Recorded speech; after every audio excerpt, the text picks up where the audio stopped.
Oke, selamat malam semua. Selamat datang kembali di acara Omong Kosong, di mana kami akan beromong kosong, mencurahkan isi keresahan hati kami ya. Untuk topik kali ini kita bakal ngebahas sebuah daerah kami tercinta lagi, yaitu Oh, Pandeglang. Pandeglang Berkah, sebuah daerah di Provinsi Banten yang saat ini menjadi daerah paling miskin se-Banten. wow. Dengan dengan persentase penduduk miskin di Pandeglang itu mencapai 9,18%. Itu sebetulnya hal ini bukan hal yang baru ya, karena bahwa ternyata persentase ini udah dimulai dari sejak 2019 ya. Pas Itu COVID berarti. sebelum Ya Covid. sebelum COVID ya. 2019 itu waktu itu pas 2019 Pandeglang itu tingkat presentasi kemiskinannya itu mencapai 11%. Jadi dalam kurun waktu 5 tahun itu hanya turun 2%. Berarti ada penurunan kan? Iya, ada penurunan hanya 2% dalam waktu 5 tahun gitu. Nah, itu di sisi lain sih ketika baru mendengarnya agak kaget ya, agak ya gitu, karena ternyata Pandeglang nih ya kan yang termiskin, bukan tetangga kita Lebak gitu. Lebak. Waduh, ada Bukan apa nih kan Lebak? bukan menghina ya gitu, tapi Hmm. ya Ya, gitu ya aja. dari Bukan menghina UMR ya. aja kan sebenarnya gedean Pandeglang Iya, ya. gedean Pandeglang, tapi kenapa gitu ya kan ternyata Pandeglang gitu yang jadi Ya, termiskin gitu. waduh kenapa nih? Nah, kalau kenapanya kurang tahu kenapa, tapi harusnya ya kan kalau kita melihat bahwa Pandeglang itu sebetulnya kaya gitu kan. Terutama kita tuh kalau ke Pandeglang itu banyak banyak tagline-nya. Pandeglang Kota Santri, Pandeglang Kota Wisata. Hmm. Mm-mm. Nah, kalau kita ngomongin sebuah kota wisata gitu, harusnya pendapatan Pandeglang tuh tinggi banget gitu. Bisa kita lihat contoh Desa Ponggok di Klaten gitu, yang Mhm. mana mereka berhasil mengubah pendapatan desa mereka dari 80 juta menjadi miliaran. Jadi pendapatan rendah menjadi pendapatan sangat tinggi, dan itu pun hanya dari satu satu ini satu wisata, yaitu mata airnya gitu. Nah, sebetulnya di Pandeglang sendiri ada banyak nih wisata mata airnya nih. Nah, kenapa Hmm. itu nggak membuat Pandeglang memiliki pendapatan tinggi? Kenapa tuh? Hah? Itu jadi pertanyaan sih. Ini pertanyaan ditujukan ke siapa ya? Ke masyarakat atau ke Ya, ke masyarakat, ke diri kita sendiri sebetulnya. Masyarakat Pandeglang mungkin juga tanya juga kepada pemerintahnya barangkali. ya tapi dari apa sih sempat baca tadi sebenarnya Mas. Jadi salah satu faktornya itu bukan salah satu, salah dua, salah tiganya yaitu yang melatar belakangi kemiskinan yang tinggi di Pandeglang itu salah satunya kan kayaknya sih di situ karena nomor satu sih kayaknya pendidikan kan. Pendidikan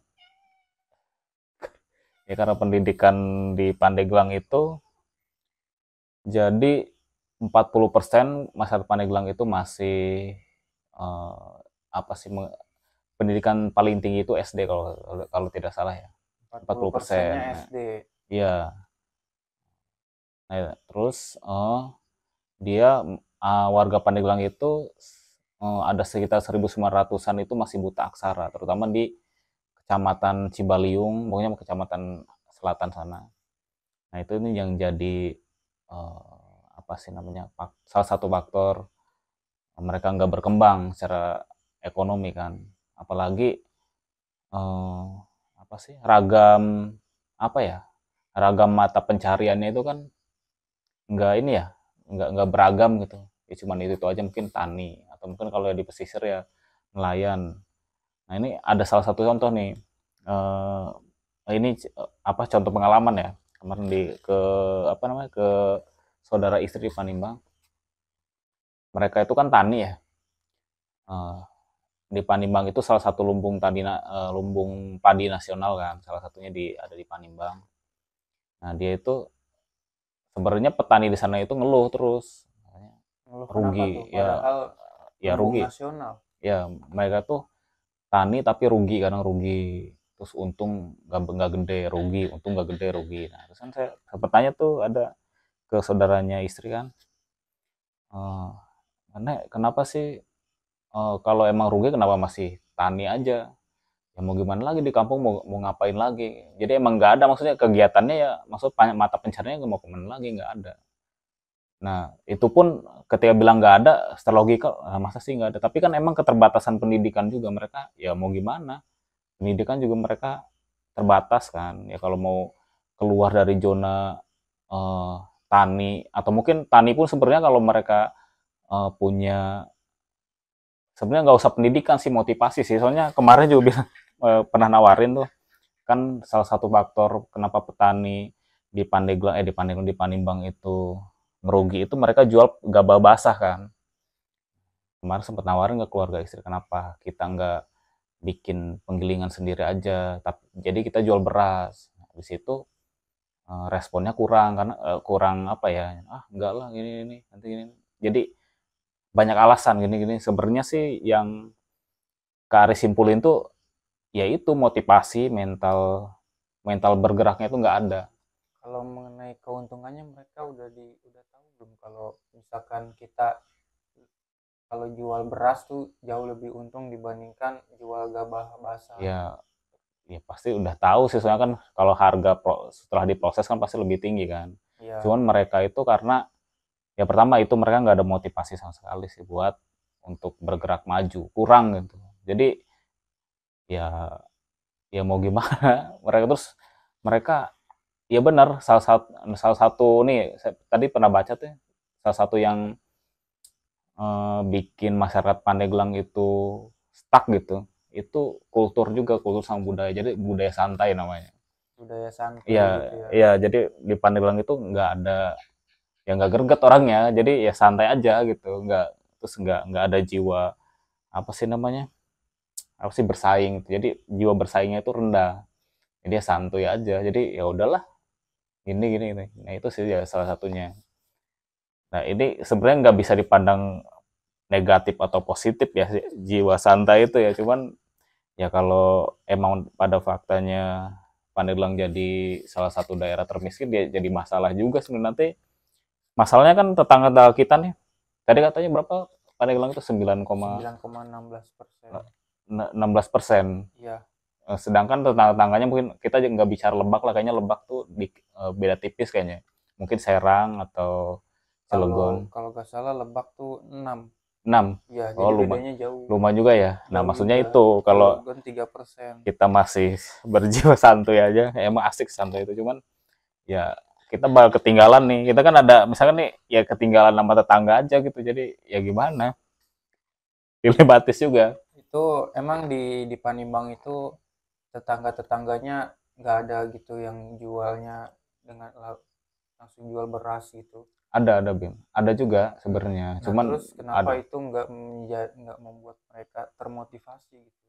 Apa karena terlalu sesantuy itu gitu? Ya nggak tahu. Apakah nggak tergiur dengan kalau dengan menjual beras langsung tuh lebih Ya menguntungkan ya itu gitu? nggak ngerti juga sih. Karena kan seharusnya kalau pola pikirnya tuh kalau jualnya tuh jauh lebih untung kayak jual beras itu setelah panen kan lebih untung, itu harusnya jadi lebih santuy juga kan, lebih santai harusnya jika keuntungannya lebih gitu Ya harusnya. dibandingkan ketika pas-pasan, maka durasi santuinya tuh sebentar harus nanam padi lagi Karena gitu. jual gabah basah itu cepat, Bim. Jadi udah ada pengupulnya kan. Itu pun dari luar sebenarnya. Jadi bukan dari eh, asli kita. Biasanya orang tuh sebutnya bos-bos Karawang, katanya mau dari luar, Pandeglang situ. Itu jual gabah basah itu cepet, langsung ada duitnya. Set, set, set, set. Sedangkan untuk digiling, bahkan mempunyai penggilingan, punya pabrik itu kan Alatnya gitu. butuh tenaga, butuh waktu juga. Nah itu mereka yang nggak siap buat ada di proses itu, buat apa yang menghadapi proses itu. Nah itu makanya, ya kalau ya udahlah, langsung beli aja kan, satu ada duit gitu kan. Mereka tinggal santai nanam lagi gitu. Mungkin itu mungkin ya. Maksudnya itu mungkin mungkin ya. Takutnya. itu dari sisi Hmm. pertanian ya. Kalau kalau dari sisi pariwisata dilihatnya tuh itu masyarakat masyarakat wisatawan luar ya gitu. Hmm. Itu kan kalau nggak salah Banten sendiri menargetkan 2 juta ya. 2 Duit juta apa? wisatawan Pengunjung atau? pengunjung ya ketika di event Nataru itu Kemarin atau? kemarin Nataru. Jadi Banten tuh menargetkan 2 juta. Nah, tapi sayangnya yang tercatat hanya 170-an. Jauh juga. Jauh banget gitu ya kan? Iya juga. Gitu. Sementara untuk Pandeglang sendiri targetnya bisa 500 ribu orang lah gitu. Itu waktu tahun lalu 2023 bahkan bisa mencapai 500 ribu. Nah tahun ini itu cuma nyampe 40-an ribu. Jadi 40.000 doang. turun banget gitu. Nah itu kalau nggak salah salah satunya adalah pungli. Iya sih. Calo-calo ketika masuk ke Banyak banget banyak pulangnya. ke tempat wisata itu ya oke lah gitu ya kan kalau misalkan teaching ya oke lah gitu kalau misalkan ya sekali 2 kali lah ini Nggak oke sih sekali 2 kali juga. sebetulnya Iya. bagi harusnya mah ya oke aja cuman nggak terima kalau misalkan duitnya itu dipakainya pun buat ngerokok gitu. Ya buat itu makanya Iya, nggak. masih mending kalau ditabung gitu kan buat memperbarui fasilitas di sana gitu. Ini langsung hilang seketika dengan membeli kopi, rokok gitu dengan memikirkan target wisatawan mana lagi yang mau diincar gitu. Ya jadi iya sih ngalamin sendiri sih. Dan ngelihat sendiri juga emang punglinya parah sih. Mungkin berarti tahun lalu itu tadi berapa sih 2 juta itu emang oh Itu 2 juta itu target doang. oh berarti sebelumnya tapi Kalau tahun lalu tuh sebenarnya banyak ya. Makanya dia bisa target 2 iya juta. bisa Oh bisa target nih 2 tahun juta depan. positif lah gitu. Dan akhirnya pas kemarin ternyata nggak ada 2 juta, cuma 100 Cuma 100 ribuan. ya, Ya 100 emang ribuan. kalau pungli sih emang bikin kapok sih. Jelas kalau pungli itu emang bikin kapok.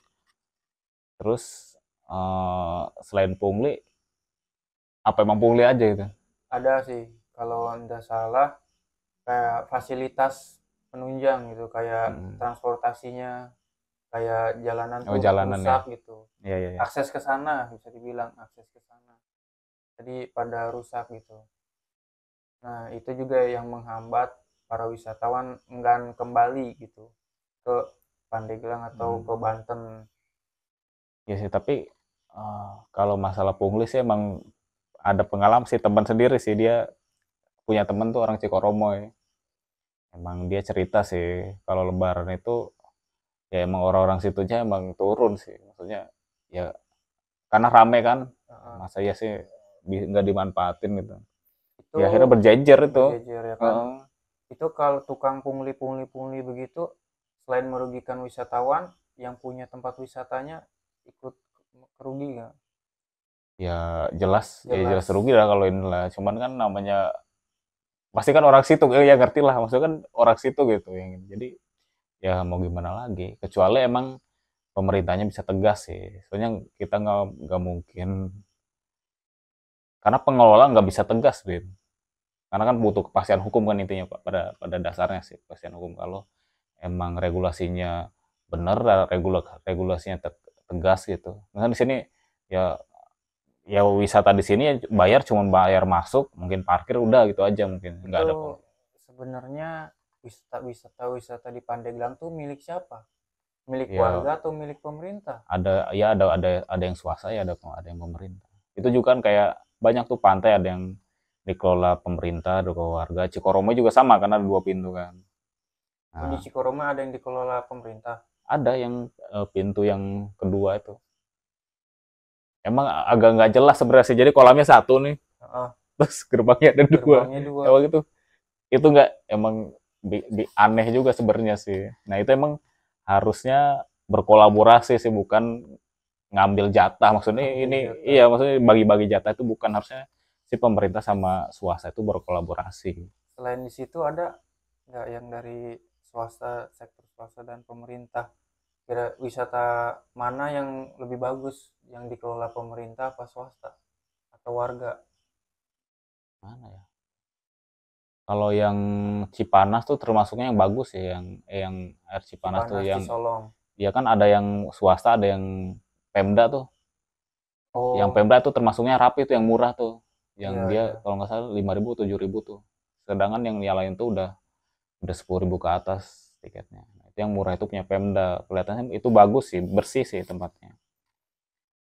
Eh, yang dilihat sih baru itu sih sebenarnya sih yang bagus dikelola Pemda sih. Di situ nggak ada pungli lain selain apa WC ya. Sebenarnya harusnya WC gratis harusnya sih. Cuman dilihat sih kayaknya masih AKAMSIS itu sih yang jagain. Yang tiba-tiba naruh kotak gitu ya kan, Iya, kotak feedback ya kan, iya. harusnya kita isi sebuah tulisan kertas makian gitu kan untuk akamsi, kita malah kasih 2.000.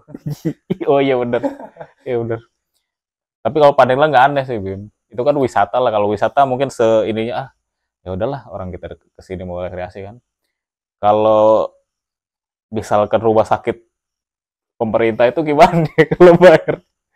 Bim tahu gak ada rumah sakit pemerintah itu WC-nya itu bayar? Wc-nya Ada, bayar, itu baru tahu. ada, ada, Wc-nya ada. bayar. Di bukan di Serang ya, di Pandeglang ya. Kita nggak nyebutin, cuman emang lah ini aneh. Emang dia agak ngumpet sih, agak nyempil gitu ininya. Cuman dia dipungut 2.000 3.000 gitu.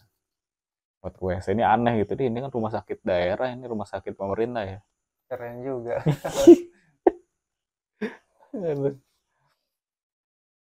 Ya itu makanya nggak aneh kalau pungli-pungli itu. Jadi apalagi yang misalnya wisata apa namanya? Wisata religi tuh, ziarah tuh. Iya, ziarah. Iya, Ya, harusnya wisata-wisata ziarah kenceng banget harusnya. cuma kemarin kan masih rame kok, bahkan dari luar daerah kan kalau itu kan dari Pulau Jawa, dari daerah Jawa Tengah, Jawa Timur saya lihat tadi. Itu kalau wisata ziarah religi kayak gitu masuk nggak ke Pemda? Waduh, nggak ngerti sih Ataukah gimana itu memang sistemnya. memang full gitu untuk Mungkin ada. warga sana gitu? Wah, nggak ngerti deh. Cuman kan nggak ngerti, mungkin ada pajaknya atau gimana, nggak ngerti. Cuman kan seenggaknya kalau kenapa apa namanya apa yang apa sih namanya ya yang ngaruh ke perekonomian Pandeglang itu artinya duit berputarnya sebenarnya. Jadi ketika pariwisata itu tumbuh, ada uang yang berputar di situ. Nanti ada pedagangnya, warga jadi ada yang dagang. Terus nanti ada apa sih namanya angkot-angkotnya atau jadi di situ ada duit berputar di masyarakat itu dari luar Oh, sebenarnya. mengenai perputaran ekonomi, ya Ya, kan? hmm. Mengenai perputaran ekonomi, ini ada sebuah keluhan terbaru. Keluhan terbaru dari Gedung Juang.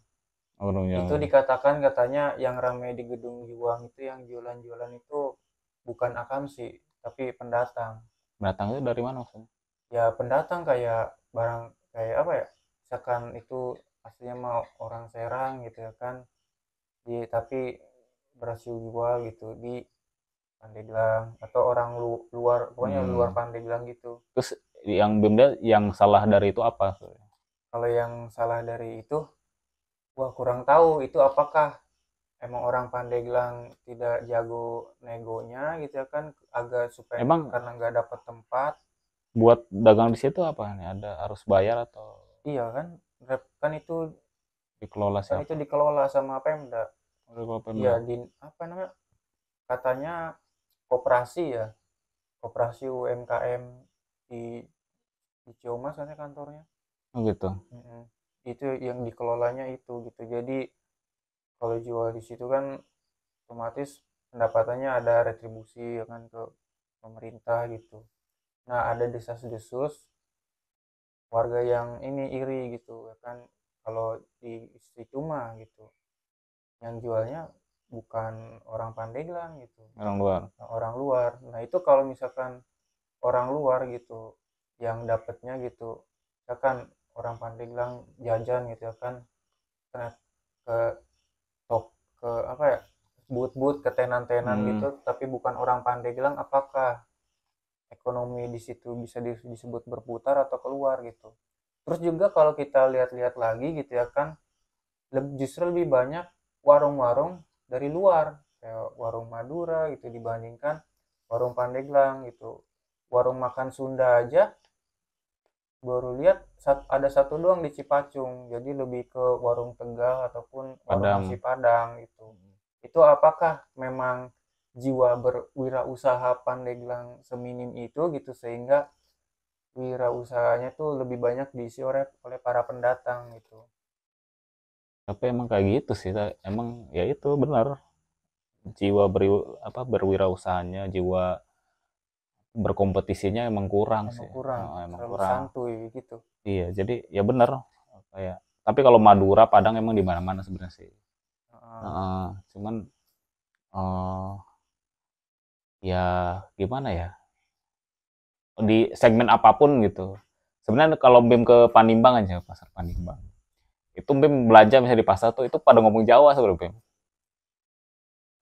Berarti Iya. bukan orang Pandeglang Nah, itu gitu, yang jadi, pendatang. nah itu jadi kita tuh ngambil peran, ya kita nggak bisa ngambil peran besar gitu di tanah kita sendiri. Ya, ya makanya kan kalau Kari kan pernah dulu tuh pernah apa sih namanya, kepikiran tuh di situ kan dari pasar Panimbang sampai ke Munjul tuh kan ada jalan tuh pasar Panimbang, nanti Ya, ke kiri nanti bisa apa namanya muncul di Munjul. Dulu mungkin 2 tahun yang lalu tuh nggak ada apa namanya, nggak ada rumah Padang, apa namanya, rumah makan Padang, rumah makan nggak Padang ada. gitu. Terus saya pikir di sini bisa nih bikin apa namanya, rumah makan Padang. Maksudnya itu kan walaupun kemarin ada isu-isu katanya ada razia rumah makan Padang, ternyata yang jual bukan orang Padang. Maksudnya kan Oh iya, bener. sebenarnya ya sebenarnya bebas ya, tapi maksudnya ya Mas Karif pun berpikir, wah kalau punya modal mah bisa nih Mhm. bikin warung nasi Padang di sini. Nah itu 2 tahun kemudian itu ada tuh bermunculan sesuatu, itu pun bukan akam sih, emang dari luar yang dia tahu celah itu, jadi ngisi-ngisi aja ya orang Pandeglangnya, ya jadi pembeli aja udah. Iya, akhirnya menjadi konsumen kan gitu. Hmm.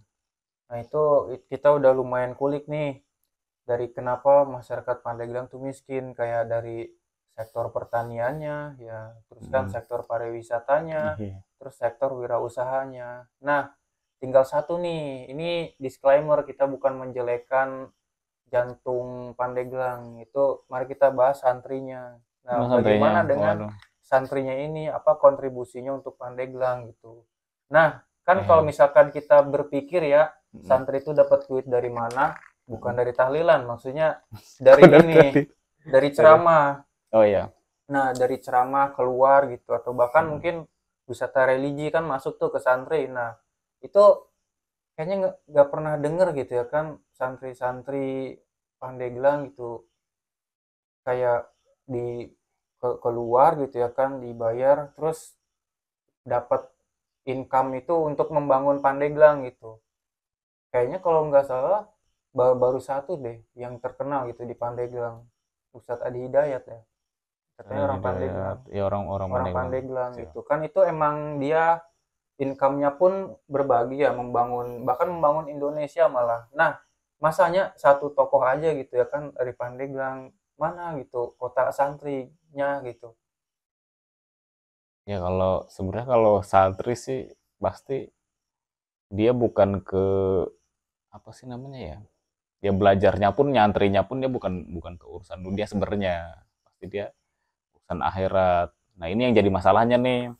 Ada akhirnya kan ada pesantren tradisional, ada pesantren apa? Modern. Modern. Heeh. Nah, emang yang jadi masalah ketika anak-anak para santri yang mondok di Kobong ini yang tradisional ini ketika balik turun ke masyarakat itu emang nanti jadi pengabdi aja.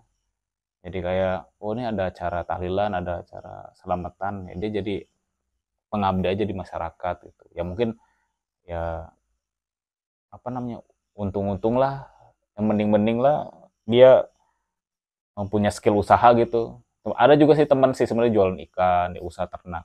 Cuman kan Ya, Nah, ada juga nih sebenarnya udah banyak kan. Sebenarnya sekarang itu sebenarnya yang muncul itu bukan pesantren kobong, justru pesantren-pesantren modern. Nah, di situ yang pesantren modern jadi poinnya itu dia bukan hanya apa namanya tentang agama aja. Nah, di Oh, situ juga ada skill apa namanya kalau bahasa ini keduniawian lah. Apalagi masuk nah contohnya tuh biasanya kita ambil contoh di Batu Bantul Riyadus Solihin tuh. Dia kan pesantren pesantren Islam, dia kan ngambil ini juga kan, maksudnya ambil kurikulum merdeka juga kan. Akhirnya kan di situ oh, bobotnya pesantren tapi menerapkan kurikulum merdeka gitu. ya ya merdeka. Jadi akhirnya Keren juga. Terus akhirnya kan ya kurang tahu sih lupa presentasinya 60-40 atau 50-50. apa Jadi itu maksudnya? presentasi bahwa bobot materinya agama dan Dunia ya gitu. dan Oh, skill banyak kok sekarang pesantren yang bahkan bahkan bukan cuma ngajar IPA biologinya emang udah kejuruan banget misalkan dia di IT mungkin atau di ya itu yang desain. modern ya kayak gitu. Iya, itu udah banyak sebenarnya. Cuman emang yang kemarin gue sempat ngobrol sama temen tuh, orang di temen di dari Pacurendang ada yaitu masalah-masalah itu ketika ada salah satu anggota keluarganya pesantren di Kobong biasa tradisional ketika terjun ke masyarakat, maksudnya maaf-maaf, maksudnya bukan kita menjelekkan, cuman ya karena kan itu kalau dari ditinjau dari apa namanya ya kacamata ekonomi ya jadi pengangguran juga sebenarnya. Jadi terhitung terhitung pengangguran akhirnya ya jadi salah satu yang naikin apa sih tingkat kemiskinan juga sebenarnya. Ntar ini ada lagi baru kepikiran. Nah itu kan yang kalau misalkan kita kirim keluar kayak buat ceramah gitu.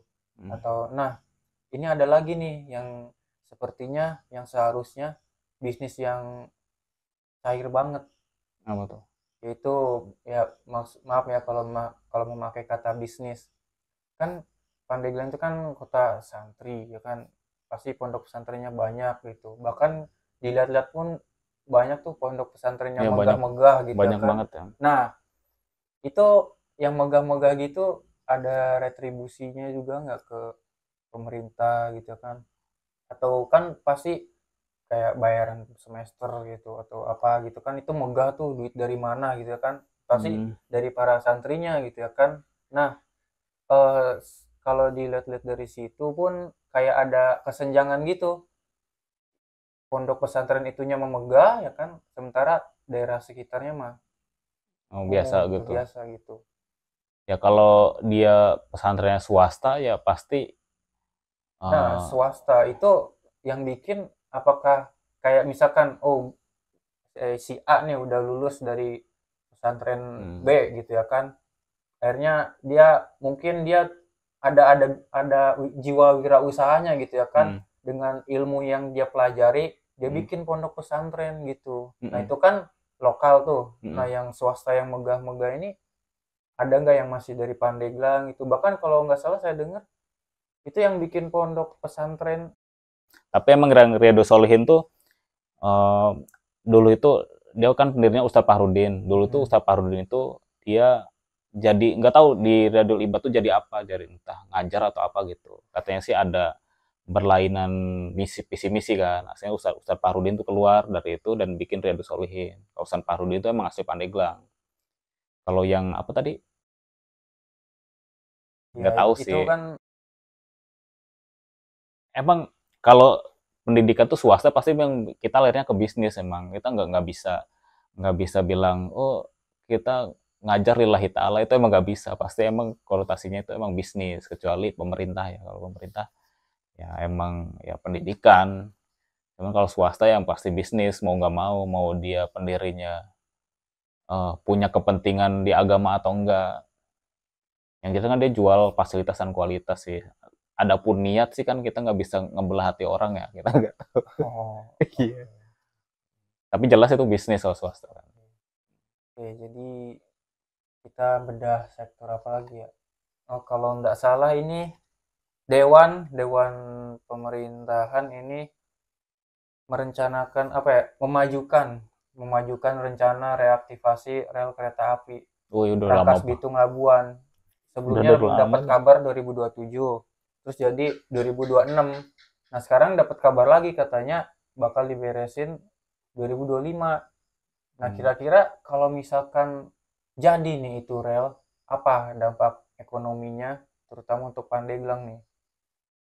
Ya, ya dampaknya pasti ngasih dampak sih, jelas ya. Karena kalau misalkan kita kayak bikin nih, kita bikin ada rel gitu kan, berarti kalau kita ada rel kereta gitu kan, orang-orang Pandeglang akhirnya bisa ke Jakarta, Ya pakai bisa kereta. ke Bogor, bisa kemana. Nah itu apakah kita merugi gitu karena orang-orang Pandeglangnya pergi ke sana dan ekonominya berputar di sana. Karena kalau nggak salah waktu tahun baru polisi pun melarang warga Bekasi untuk merayakan Natal di Nataru atau tahun baru di Jakarta gitu. Alasannya bikin macet. Tapi kalau dikulik lagi, ternyata alasannya bukan karena macet, tapi karena orang Bekasi itu kalau ke Jakarta belanja di mall-mall Jakarta itu justru duit-duit Bekasi itu pindah ke Jakarta gitu. Jadi perputaran arusnya pengennya tuh warga Bekasi tuh belanja sendiri tuh ke mallnya Bekasi gitu. Agar duitnya berputar di sana bukan Ma- beralih ke Jakarta. ya. Nah, yang poinnya yang Bim tadi itu, apakah kalau justru dengan adanya rel kereta ini, warga Pandeglang malah makin susah gitu perputaran roda ekonominya gitu. Karena contoh kalau nggak salah pun orang-orang Pandeglang pun kalau mau jajan itu ke Mall Serang dan kalau orang Masa Serangnya ke Cilegon Pantos. ke Tangerang gitu ya kan. Gitu. Jadi kalau Kalau Tangerang misalkan mana dong? Tangerang Jakarta. Terus. Nah kalau takutnya begitulah kayak kalau misalkan akhirnya punya akses nih ke luar kota, justru uang ekonominya malah dibelanjakan di luar kota gitu. Hmm. Tapi kalau kasus daerah, maksudnya daerah kota, maksudnya daerah ekonomi udah lumayan gitu sama ekonomi rendah, itu emang kasusnya berbeda, Bim. Jadi eh, Pandeglang emang Master Pandeglang emang butuh keluar. Keluar tuh bukan buat belanja sebenarnya, tapi buat merubah nasib dia. Hmm. Ya, jadi kalau ini mah emang subjektif ya dari karya. Cuman untuk kereta tuh pasti dia bisa ngasih dampak ekonomi. Terutama misalnya kayak untuk jalan, untuk pariwisata bisa juga kan orang-orang luar tuh naik kereta juga buat kesini. Kedua itu kan daripada macet-macetan kan. Terus yang kedua itu jadi eh, itu yang tadi membilang itu nggak semua konotasinya orang keluar itu ngebelanjain duit, justru orang keluar itu bisa ngambil duit juga sebenarnya. Itu sebenarnya contohnya orang Pandeglang itu banyak yang kerja di Jakarta itu justru mereka ngambilin duit, eh, ngambil duit di sana dan Bawa pulang pulang ke gitu. sini. Karena apa, orang Pandeglang ya ya mau gimana, emang pengangguran banyak, lapangan kerjanya emang udah nggak ada di Pandeglang itu. Ya, emang harus harus nyebar, harus harus bubar sebenarnya ya. Ya harus harus Harus keluar. bubar. Ya harus keluar. Makanya ya, pernah dinasihatin sih sama teman, karena punya ya teman Kari kan ada tuh yang satu di Jogja, emang ya oke lah, ya emang Pandeglang kan, Kari juga dulu kerja di Cikarang itu seminggu sekali pulang, Bem, seminggu sekali pulang Pandeglang itu, padahal pulang itu cuman buat misalkan nih sore malam nyampe Pandeglang nih, cuman buat tidur di kamar doang, Bem, tidur di kamar, besoknya harus berangkat lagi. Tapi nah itu tuh yang jadi apa sih namanya, tabiat apa ya, intinya kelakuannya orang kita tuh homesick ya namanya ya. Jadi emang pengennya pulang aja. Nah itu sebenarnya itu emang uh, nah itu yang jadi apa ya, jadi batu hambatan kita kalah bersaing sama orang Padang, orang-orang Jawa. Karena pernah diketawain dulu kan, pulang nih, karena bilang mau kemana mas, mau pulang udah sebulan nggak pulang, itu diketawain. Karena apa, orang Jawa itu jangan sebulan, bertahun-tahun ini nggak pulang ya nggak apa-apa mereka itu. Jadi mereka tuh emang kalau udah merantau itu udah dilepas aja, udah lepas ya, karena ya mereka tahu bahwa ya mereka di sini nih nggak ada kerjaan nih, ya udah sana sih ke kota, udah mau pulang berapa tahun di sana, pulang jadi orang di sini nggak, syukur-syukur gitu. Jadi kalau mau terus di kampung, muter-muter nggak ada kerjanya buat apa juga. Itu kayaknya emang udah sebuah DNA yang melekat gitu. Karena Dimas sebagai orang Pandeglang aja ingin studi gitu kan ke Hmm. sebuah universitas top gitu di Surabaya. Itu nggak dibolehin Karena sama orang tua karena kalau kangen gimana ntar. oh iya, Nah pagi gitu. hari-harinya udah dikubur di Pandeglang kan. Nah itu jadi maksudnya kayak kalau iya sih kayaknya bukan cuma dari anaknya gitu kan, Mm-mm. dari orang tua Orang tua orang juga tuanya pun sendiri ngebatasin. kayak ini kayak nggak ngelepas gitu kan kayak orang-orang Mm-mm. Jawa orang-orang lain gitu ya kan kalau Mm-mm. mau merantau merantau full gitu kan Mm-mm. sekalian gitu jangan kayak sebulan sekali pulang seminggu Mm-mm. sekali pulang gitu kalau kayaknya Bim sendiri pun emang kayak masih ngerasain gitu ya kan kuliah di Tangerang gitu tiap minggu pulang gitu kadang Mm-mm. pernah nyoba 2 minggu atau ya akhirnya mah seminggu sekali pulang gitu meskipun kalau dilihat-lihat kegiatannya pun sama aja gitu di Mm-mm. di Tangerang itu bikin blog gitu kan pakai chat GPT di Mm-mm. Pandeglang juga bikin blog pakai chat GPT gitu jadi kayak nggak ada bedanya gitu Iya, cuman Kari tuh tapi entah kenapa apa ya? rasanya beda aja gitu Ya kalau di kalau rumah di pasti rumah lebih, mah lebih ya nyaman ya. lebih nyaman gitu dibandingkan di kos atau di Tangerang gitu Iya, yang Kari sekarang ini sih lebih terbuka sih ketika apa sih sekarang kan orang tua tinggal emak nih. Sekarang kayak gitu. Emang eh nggak sesebelum kemarin masih ada bapak juga emang udah kepikiran bahwa sebenarnya Bim emang bumi ini luas Bim, bahkan terlalu luas Bim. Jadi kalau kita emang harus sampai meninggal gitu. Tapi kan itu takdir qadarullah, harus meninggal untuk perjalanan kita mungkin hidup mungkin 60 tahun 70 tahun, perjalanan kita cuman Pandeglang, Tangerang, Jakarta, Serang aja itu emang terlalu kecil Bim. Makanya emang bener. Tadi pernah dinasihatin sama teman sih, hidup itu cuma sekali Bim. Dunia ini terlalu luas. Lah, lah kenapa kita nggak coba Bim dari berapa bersaudara kan misal Bim 5 bersaudara, Kari 8 bersaudara. Ya, itu dari keluarga kita tuh hidupnya nggak ada yang jauh. Mungkin Kari juga berpikir kalau nanti emak udah nggak ada, kayaknya Kari kalau emang ada kesempatan misal ke Jawa mungkin, kalau ke Papua mungkin nggak mungkin ya, soalnya mungkin mungkin masih daerah Jawa, Jawa Barat, Jawa Tengah, Jawa Timur atau Sumatera, atau mungkin ke luar negeri. Kari juga kemarin tuh sempat eh, apa namanya bikin lamaran, mau masukin lamaran ke Qatar. Qatar ada perusahaan di perusahaan Qatar. Ya nggak nggak ada salahnya kita ya udahlah ya udah kita berangkat aja ke sana, nggak ada salahnya salah satu dari kita tuh memutus apa ya memutus budaya homesick itu, jadi udahlah keluar aja lah, lagian itu baik juga kok buat kita dan keluarga, buat keturunan kita. Misalnya Kari misalnya jadi ke Qatar gitu, anak-anak jadi di sana bertemu orang yang asing, orang yang beragam, nanti sekolah di sekolah internasional atau gimana, nanti itu nggak ada salahnya, hidup itu cuma sekali ya. Kari oh iya juga ya, emang kalau ada kesempatan keluar sih Kari emang bakal ya bakal bakal kayaknya bakal keliling juga sih sebenarnya, mungkin eh, menikmati kehidupan yang lain. Mungkin teman Kari kan di Jogja tuh, emang Jogja masih dekat sih, cuman dia bilang dia juga udah waduh ternyata ya enak juga di sana juga, hidup apa nih, lingkungan yang baru, kehidupan yang baru, suasana yang baru. terus homesick itu bisa dihilangkan nggak Waduh, nggak tahu sih kalau homesick sih. apakah kita harus merubah DNA gitu biar hilang homesicknya Kayaknya tunggu momentumnya aja sih, apa yang mau memotivasi kita sih buat keluar dari situ sih.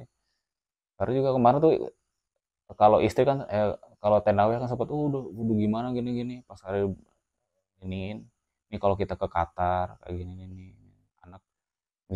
Jadi ini apa nih ada suatu perusahaan nih bisa bawa keluarga, anak nanti dari PAUD sampai kuliah itu dijamin apa pendidikannya bahkan di sekolah internasional. Udah dijelasin gini-gini. Nah itu siapa lagi kalau di keluarga kita yang yang bisa kayak gitu tuh udah oke banget. Nanti anak kita apa namanya, sosialnya berubah, lingkungannya udah di level yang berbeda, mungkin ketemu orang-orang yang hebat juga, ini udah jelasin. Sampai istri kemarin mau, tapi qadarullah ada terganjal sesuatu lah mungkin karena ada sakit, akhirnya nggak jadi. Cuman cita-cita itu masih ada sebenarnya untuk keluar dari bukan keluar ya, menemui dunia yang baru gitu, yang lebih ya, yang lebih yang lebih inilah, yang levelnya lebih tinggi lah. Oke. Mungkin Bim bayangin, ya bisa aja lah Bim mungkin tinggal 5 tahun 10 tahun di Jepang. Maksudnya kita nggak harus di sana seumur hidup, atau mungkin ya pengen tinggal aja gitu di Jepang, mungkin kerja di Jepang atau mungkin di mana gitu Iya aja. ya, benar. Terus jadi gangster ya di Waduh. Jepang. Terus juga itu kan kita udah ngebahasnya cukup kayak cukup masuk nalar ya kan, kayak oh di sektor pertanian itu karena emang budaya santuy itu ya kan. Nah, ini kayaknya bakal ngebahas yang agak keluar, tapi nggak apa-apa kita bahas aja. Nah, kira-kira warga Pandeglang miskin ini, apakah selain dari keterhambatan teknis ya, kayak pengadaan alat itu susah kan, perlu modal juga. Nah, apakah ada pengaruhnya juga dengan logika mistikanya Waduh. Pandeglang gitu? Nah, Waduh, kenapa gak tahu ngomong tuh. kayak Iya gitu? gua tuh. Nah, ini tiba-tiba ke apa ya, kepikiran juga gitu.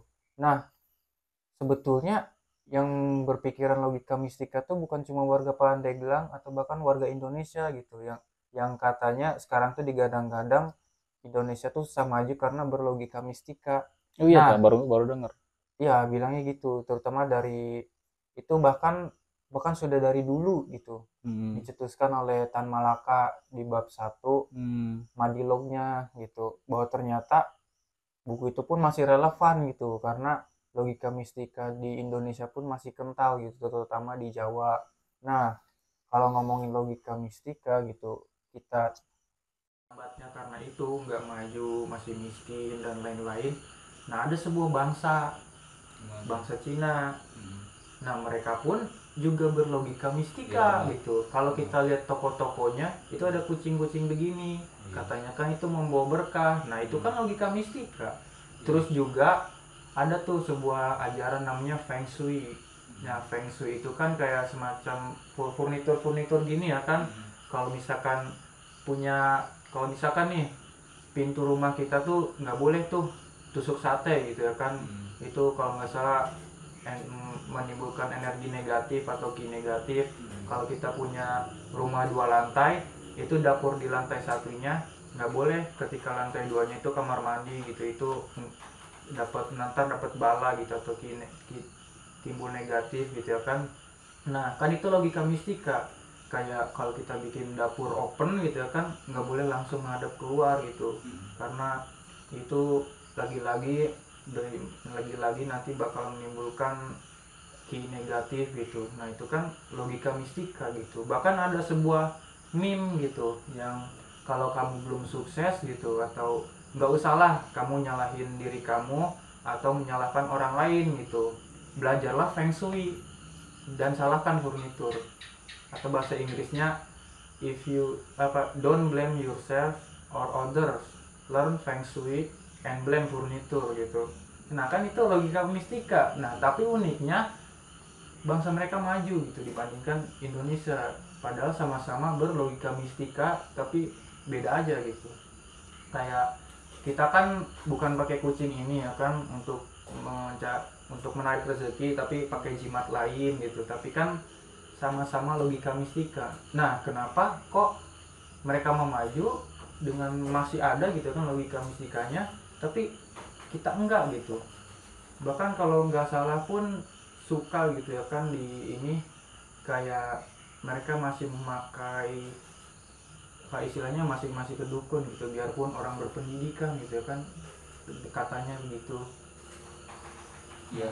Adi apa yang salah gitu. Pernah dengar juga sih di podcastnya Panji itu, dia kan tinggal di Amerika ya, katanya sama aja di Amerika juga kayak apa sih namanya, ke hari-hari sial, angka sial, ke pudu itu masih kental Masih banget, kental logika sama aja mistikanya mereka gitu. tuh kayak ya kalau nggak kental mah mana ada film Conjuring ini, mereka juga Iya. sama aja Contohnya sebenarnya. itu. Nah, lantas kok Amerika aja, Cina aja yang masih berlogika mistika mereka maju gitu. Emang apa yang salah dengan, apakah ada yang salah dengan logika mistika kita atau apa gitu yang Berarti, salah apa ini? wah iya juga membingungkan. Baru-baru kepikiran gitu ini. Berarti nggak ada hubungannya berarti harusnya. Berarti emang maksudnya nggak ada hubungan logika mistika sama kemajuan bangsa gitu kan. Kalau toh ternyata bangsa Cina pun berlogika mistika mereka maju, di Amerika pun ya kan masih pakai itu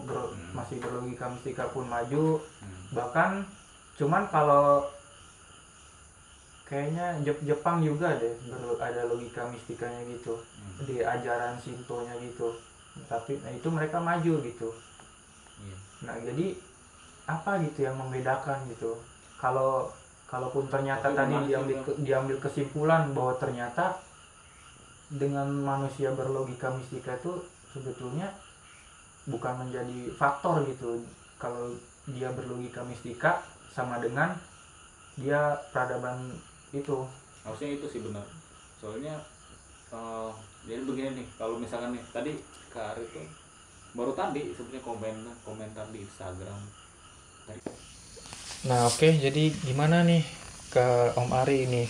Apakah yang salah itu karena kita berlogika mistika atau apanya ini yang menyebabkan Indonesia ini, apalagi ya kita kerucut ya nggak usah Pandeglang deh, kita umumkan ya, aja kan secara umumnya. Tapi Kak Ari baru terbuka sih dari ini. Tapi enggak tadi berhubungan, soalnya berhubungan nggak ya di Kak Ari cerita dulu ya. Tadi itu komentar di akun siapa ya, terus lupa juga bahas apa. Jadi intinya Kak Ari bilang gini,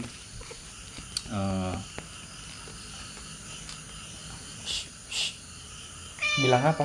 Jadi Kak Ari bilang kan ada saudara-saudara kita kan ada tinggal di Jakarta juga ya. Iya. Ada yang tinggal di Jakarta. Terus Kak bilang kayak gini, kakak saya, sepupu, paman tinggal di Jakarta. Mereka itu percaya mistis. Kalau pulang itu ngomongin duit goib, penampakan, percaya jimat. Terus Kak bilang, saya tinggal di kampung, di Pandeglang lagi, kampung salah satu daerah termiskin lagi. Kak bilang nggak percaya jimat, nggak percaya tahayul. Maksudnya kita nggak bener, jadi nggak bisa ya. Orang kota juga, maksudnya di kota di sini ya, mereka tuh di Jakarta tuh kalau berbicara ekonomi ya jauh dari Pandeglang. Mungkin pendidikan pun, akses pendidikan mungkin di Jakarta ya jauh dari Pandeglang kan. Tapi Kak Ari tinggal di Pandeglang dari dulu ngekek. Kalau misalkan mungkin ya nggak apa-apa sih, tersinggung juga. Ada saudara-saudara yang dari Jakarta udah ngomong kayak gini, batu jimat, apa namanya, nangkep setan, ini itu ngekek aja. Soalnya Kak Ari itu yang tinggal di kampungnya ya nggak percaya gitu. Jadi intinya benar sih bahwa apa sih namanya, tingkat ekonomi, perkembangan ekonomi, pertumbuhan ekonomi kayaknya emang terpisah dari kepercayaan seseorang terhadap hal mistis sih.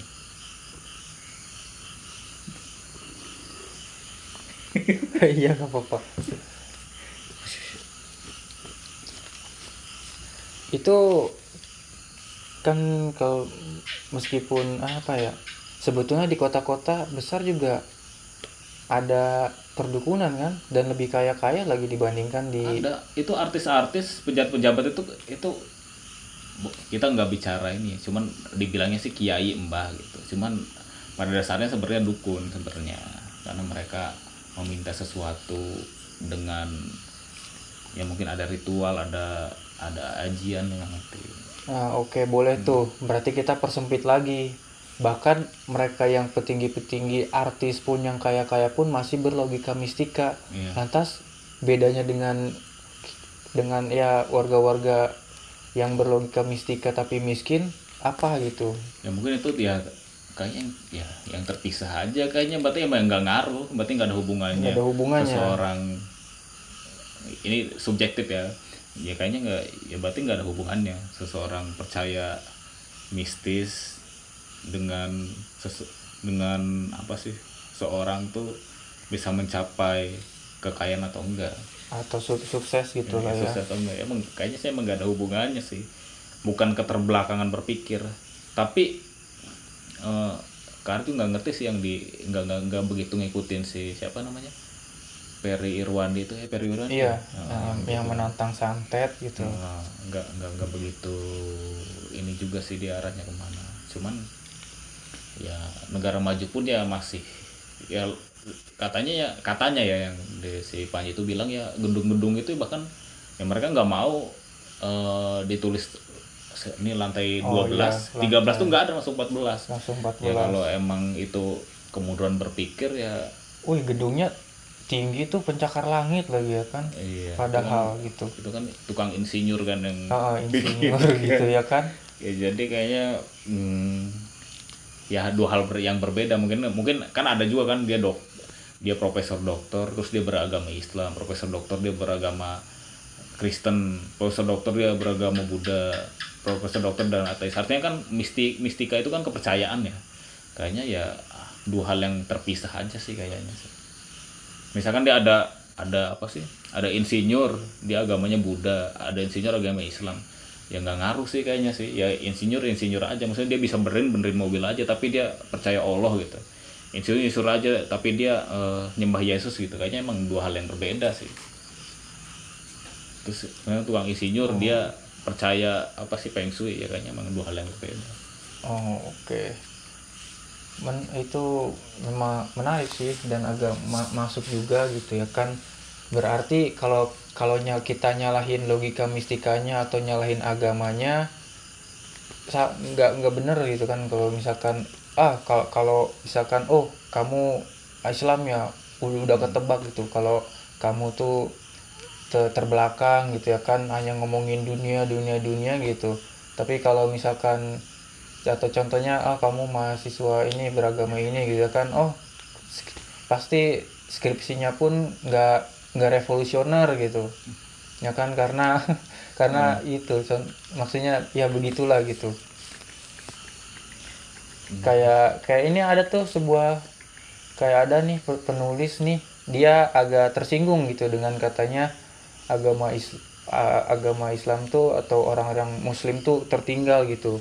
Dia bikin di artikel blognya gitu bahwa enggak kok, orang justru peradaban Muslim juga maju-maju gitu ya kan. Nah yang dia mention itu sama sekali nggak ada penemuan gitu. Yang dia mention tuh hanya sebuah, kalau tokoh ini telah mendakwahkan ribuan orang gitu, maksudnya memualafkan gitu. Terus ada juga tokoh muslim berhasil kuliah di sana lah, itu mah pencapaian yang biasa gitu. Iya benar. Gitu ya. Jadi maksudnya ya tadi gitu, kalau apa ya, kalau logika mistika agama itu bukan agama, mungkin zodiak juga gitu ya kan. Kalau itu nggak langsung menentukan kualitas seorang gitu. Iya benar juga Ya sih. masuk subjektif lah ini. Itu kan namanya keyakinnya, jangan keyakinan ya. Jangan ini isi otak aja dengan dia.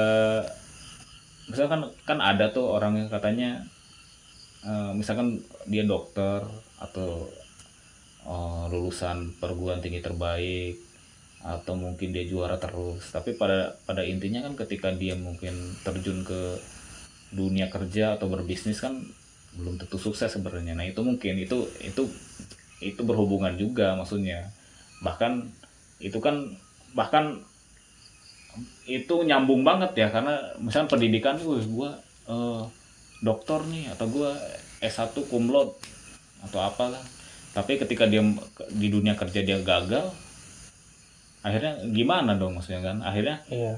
itu kan yang saling berdekatan kan, tapi apalagi dengan apa sih namanya keyakinan mistik, kayaknya emang nggak ada hubungannya sih.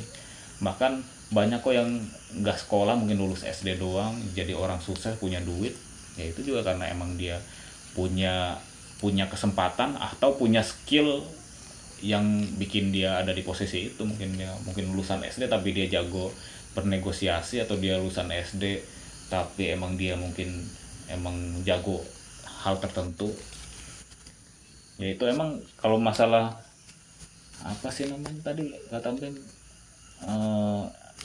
apa sih namanya Apa agama, kesuksesan gitu maksudnya. kesuksesan, iya. Ya emang itu mm, eh, ya emang itu mah skill yang spesifik sih, yang maksudnya emang misalkan dia sukses di jualan, ya emang dia jago jualan. Mau dia agamanya Islam, mau dia percaya mau nyembah pohon, misalkan dia percaya Feng Shui, ya emang dia jago jualan aja udah.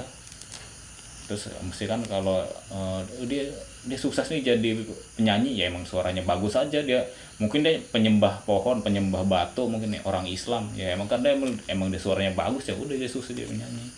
Ya gitu aja mungkin kan, ya mungkin logikanya gitu. Oh iya, iya sih. Iya. Tapi ini ada ini yang menghebohkan netizen gitu.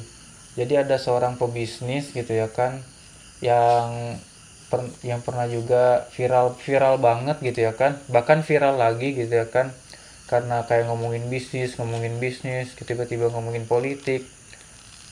Pas ngobrol gitu kan sama temennya gitu ya kan, keceplosan gitu bahwa ternyata dia beragama Islam dari lahir. Orang-orang kaget gitu, karena memang memang Kagetnya kaget gitu kalau ternyata dia Islam gitu. berarti mukanya Cina gitu. Mukanya, Oh. iya, mukanya Cina gitu. Jadi dia kaget gitu, kayak kan stereotip orang Cina itu kan ya sukses-sukses pebisnis ya kan, itu. Dan karena orang Cina gitu kan, otomatis rare banget yang beragama Islam gitu, apalagi dari lahir.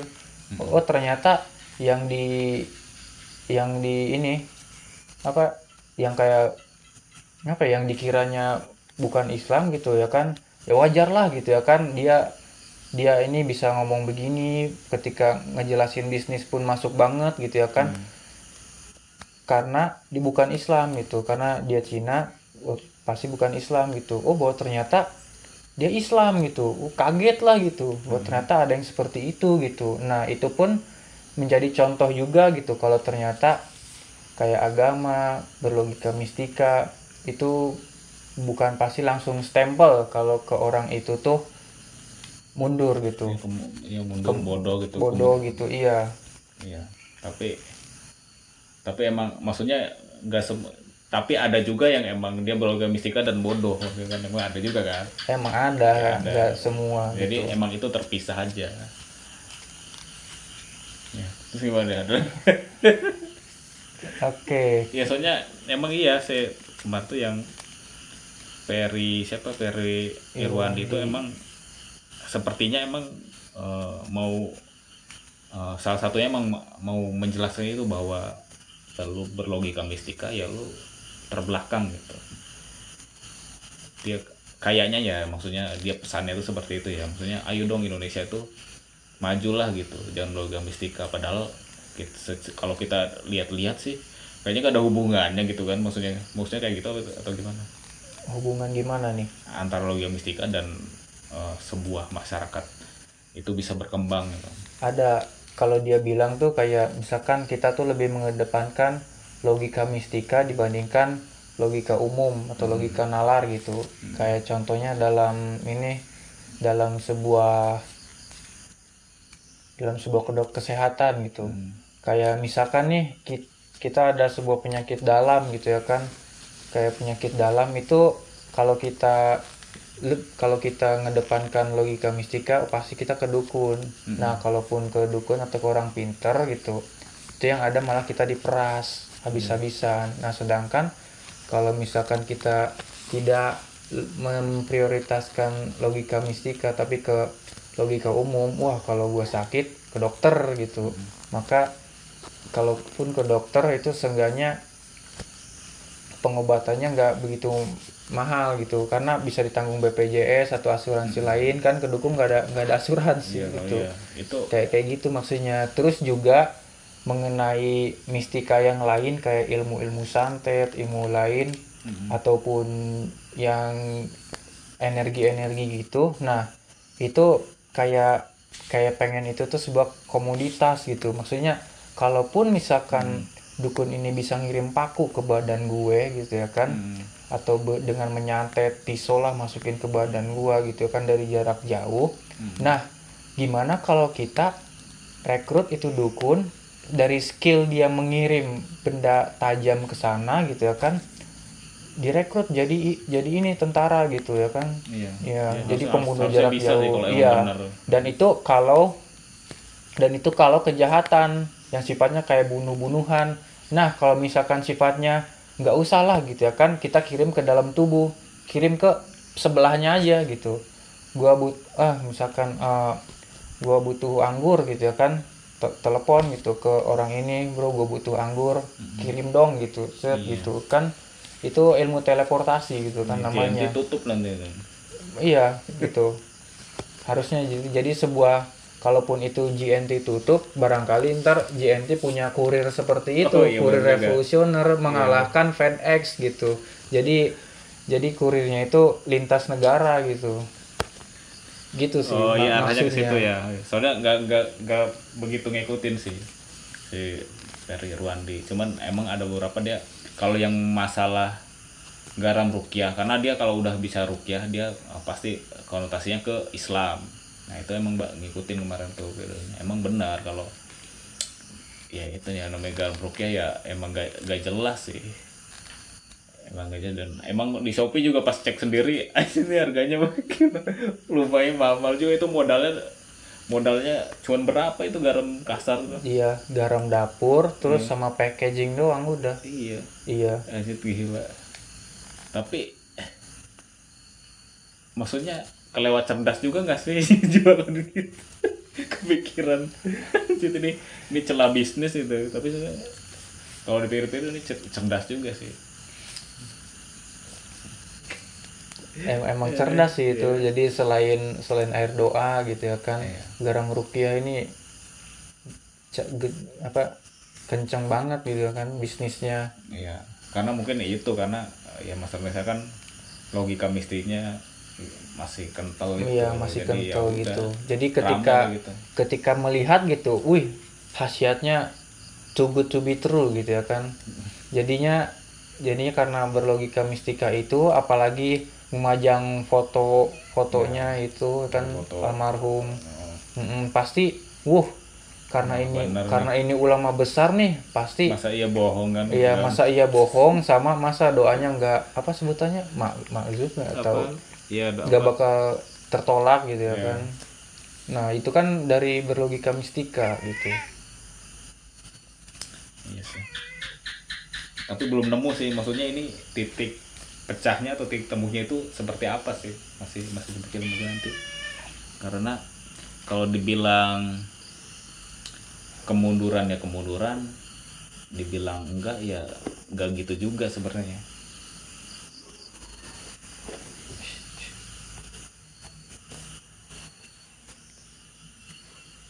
Gimana, ada lagi Nah, nggak? selain kita membahas masalah-masalahnya gitu, nah kira-kira kan netizen-netizen tuh kalau misalkan kita kritik atau misalkan kita bahas, itu suka nanya solusinya apa gitu.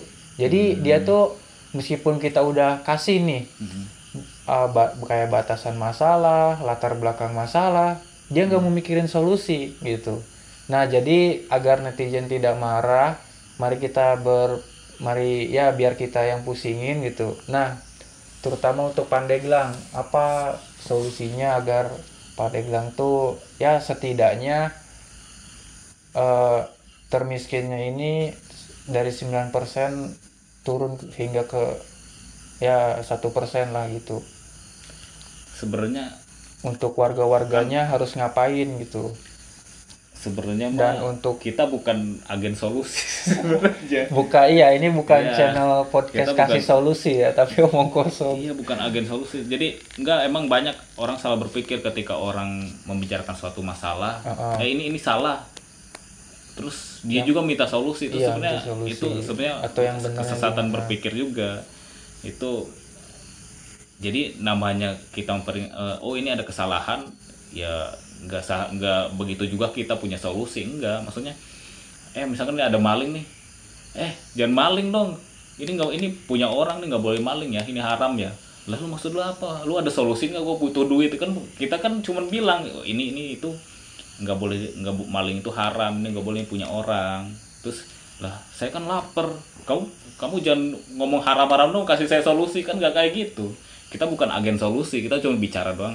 Oh ini kayaknya ini kesalahan nih, ini salah, dan eh, asalnya kayak ini kayak gini. Itu belum tentu kita punya solusi sebenarnya, enggak. Terus solusi itu ketika kita ngebahas ini, siapa tahu kita bisa mikir bareng-bareng. Mungkin solusi itu bukan dari kita aja yang berbicara, bisa dari siapa aja Nah kan. iya benar Nah tuh, iya, karena kalau solusinya dari kita kita aja, ente kapan majunya gitu. iya. Terus yang apalagi yang kita bahas-bahas itu kayak masalah itu, sebenarnya solusi itu sebenarnya lebih ke kebijakan pemerintah sebenarnya harusnya sih.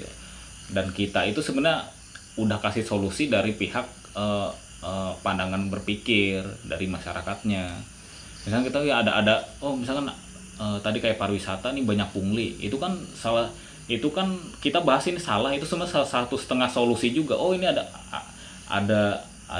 apa namanya, ada lubang itu, ada apa ya maksudnya, ada apa sih namanya ya, Apa celah ya gitu. ada kekurangan di sini. Oh Lah solusinya nggak harus di kita, emang kita bisa ngusir-ngusir preman-preman itu, yang nggak ada.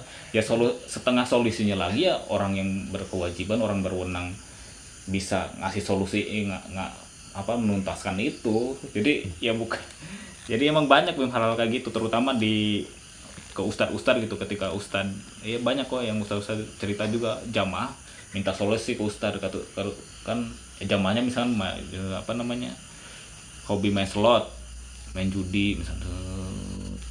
Terus ustad bilang itu haram, nggak boleh lah. Oh, ustad jangan nyeramain aja dong, kasih solusi. Ya ustad itu bukan tempatnya solusi, ustad itu cuma menjelaskan ini tuh kesalahan, udah. Maksudnya ya solusinya ada di diri kalian sendiri, itu yang diberikan nasihat. Makanya orang-orang tuh kadang berpikirnya bukan terbalik ya, ya kesesatan berpikir, logika apa policy gitu. Jadi aneh gitu ketika kita bilang itu salah, terus dia juga sekaligus minta jangan ngomong doang dong, minta solusi. iya, Nah, kadang itu banyak tuh yang kayak gitu. itu kita tuh bukan agen solusi, kita tuh cuma membahas sesuatu yang emang salah, atau bahkan kita juga ngebahas sesuatu yang emang benar positif, udah gitu doang bahasanya. Kita nggak menawarkan solusi, kita tuh bukan siapa-siapa. Iya kan, kita bukan siapa-siapa. Bahkan ketika kita bilang, loh kok Pandeglang itu bisa miskin ya, lah kita siapa bu, emang kita punya, kalau saya punya berlian segunung tuh saya udah bagi-bagi, tapi nyatanya saya nggak punya harta sebanyak itu, nggak bisa bantu apa-apa.